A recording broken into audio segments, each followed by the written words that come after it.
ગુજરાત પ્રદેશ કોંગ્રેસ સમિતિના અમારા સન્માનની પ્રમુખ આદરણીય શ્રી અમિતભાઈ ચાવડાની સૂચના અનુસાર સમગ્ર રાજ્યમાં આગામી તારીખ 2 જાન્યુઆરી 2026 થી લઈ અને પૂરો જાન્યુઆરી મહિનો દરેક વોર્ડમાં, દરેક તાલુકામાં કોંગ્રેસ આપકે દ્વાર કાર્યક્રમ અંતર્ગત અમે વોર્ડ વાઇઝ લોકસંપર્ક આવતીકાલથી શરૂ કરવા જઈ રહ્યા છીએ.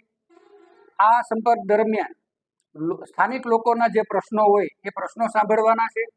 લોકોને જે રસ્તા પાણીની સમસ્યાઓ હોય આ સમસ્યાઓ અમારે લોકો પાસે જઈ અને સાંભળવાની છે.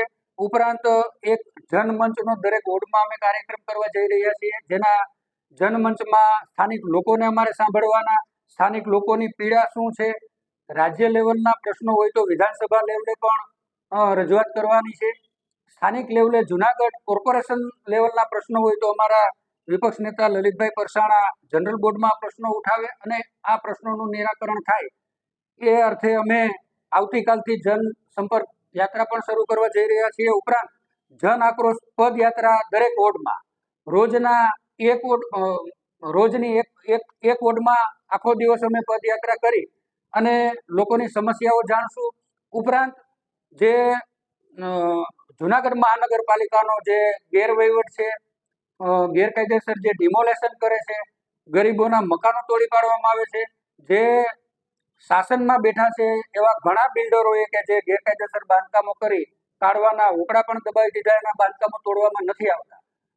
એના બદલે જે ગરીબોનો આશરો છે એને કોઈ પણ જાતની પૂર્વ નોટિસ આપ્યા વગર ગરીબોને મકાન વિહોણા કરવામાં આવે છે, એના વિરુદ્ધ પણ અમે અભિયાન ચલાવવા જઈ રહ્યા છીએ. ઉપરાંત શહેરનો વર્ષો જૂનો માથાના દુખાવા સમાન જે રેલવે ફાટકનો પ્રશ્ન છે, એ ફાટકના પ્રશ્નના નિરાકરણ માટે એક જન આંદોલન અમે છેડી રહ્યા છીએ.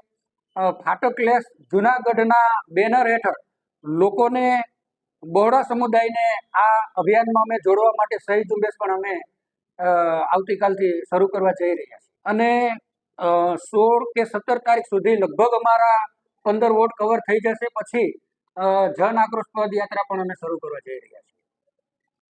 ગુજરાત પ્રદેશ કોંગ્રેસ સમિતિના અમારા જે પ્રમુખ છે અમિતભાઈ ચાવડા, એમની સૂચનાથી જે જુનાગઢ શહેરના 15 વોર્ડ છે એમાં એક જન આક્રોશ રેલી અને લોકોના ઘર ઘર સુધી જઈ અને એમની સમસ્યાઓ જાણી અને એમને જે પડતી તકલીફો છે એ જુનાગઢ મહાનગરપાલિકામાં જે સામાન્ય સભા, જનરલ બોર્ડ અથવા જે મોટા કામો છે કે રેલવેથી માંડીને તમામ જે મોટા પ્રોજેક્ટ અને જે રાજ્ય લેવલના કામો છે એ વિધાનસભામાં મૂકી લોકોના પ્રશ્નોને વાચા આપી શકાય એ માટે એક જન સંપર્ક યાત્રાનું આયોજન કરવામાં આવેલું છે. લોકોને અમે ઘેરે ઘેરે જાશું, જે પણ તકલીફ હોય એ અમારા કાર્યકર્તાઓ તમામને આપી અને એ સર્વ લોકો અમને જણાવી શકે છે. અને આપણે જોઈએ કે છેલ્લા 10 વર્ષ ખાલી આપણે જોઈએ તો ભારતીય જનતા પાર્ટીની બોડી કેન્દ્ર, રાજ્ય અને જુનાગઢ સુધી ભાજપની સરકાર છે. છતાં પણ આપણે જોઈએ કે જુનાગઢના લોકોની કેવી હાલત છે. 4500 કરોડનું માત્ર ખાલી 10 વર્ષનું આપણે જોઈએ બજેટ છે, એની સામે એવડો વેરો ઉઘરાયો છે. છતાં પણ જુનાગઢની જનતાને એક પણ સુવિધા નથી મળતી. જ્યારે માર્ચ મહિનો આવે ત્યારે લોકો પાસે માતબર રકમમાં વેરો ઉઘરાવવામાં આવે છે, પરંતુ સામે કોઈ પણ સુવિધાઓ મળતી નથી. પ્રાથમિક સુવિધા જે કહેવાય રોડ, રસ્તા, લાઇટ, ગટર એ પણ નથી આપી શકતા. સ્માર્ટ સિટી અંતર્ગત આપણે જોઈએ કે મોટા મોટા દાવા કરવામાં આવે છે, પરંતુ આજે 10 વર્ષ થઈ ગયા.